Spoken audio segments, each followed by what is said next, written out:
Oy, pre, to pre. Paano yan? Bakasyon na. May 1,000 pala. May 1,000 na ron? Wala. Sarado na ito. Wala na nabiging tao dyan. Siraan pa Sige, pre. ka.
This is the sworn statement of the victim of Kabukal family with the witnesses of John Paul Coraza and Joel Silver.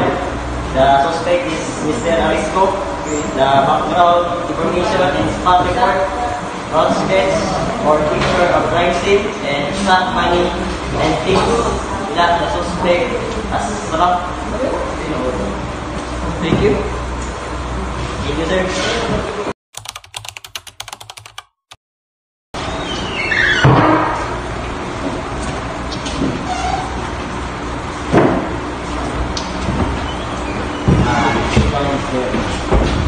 So today, you are Justin Arisco? Yes, sir. Okay.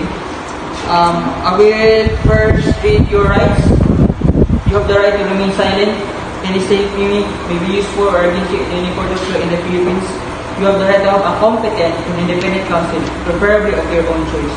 If you cannot afford the services, the government will provide one for you. Do you understand these rights? Yes, sir. Okay.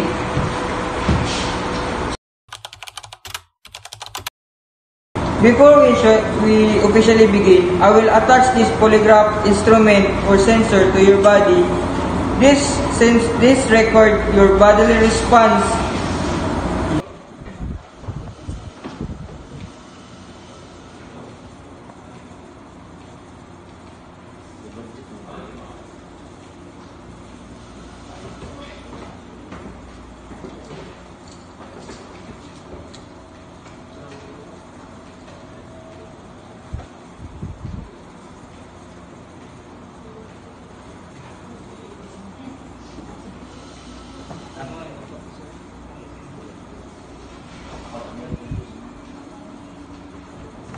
Have you ever been called John? No? Do you drink soft drinks? Yes. Were you in the vicinity of home between 3 p.m. to 5 p.m.? Yes.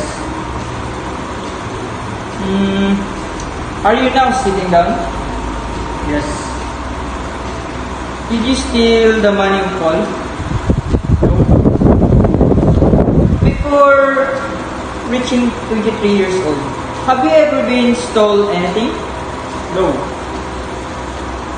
Do you drink coffee? Yes. Were the footprints in the house of Paul yours? No?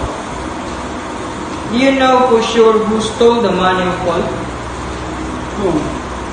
Initial investigation conducted and based on the narrative account of the victim at around 3 to 5 p.m. in the afternoon of April.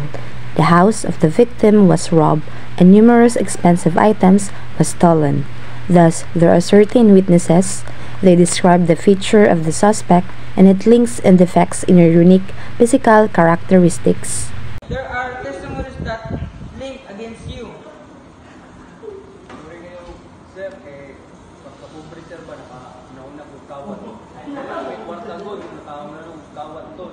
Hindi sa pamilya sir. Sorry kayo sir. Okay.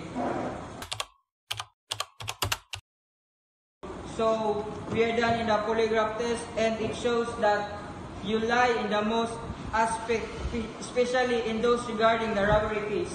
Why did you lie? Are you guilty of the consequences of your action? You know, things are more difficult for you if you keep on denying.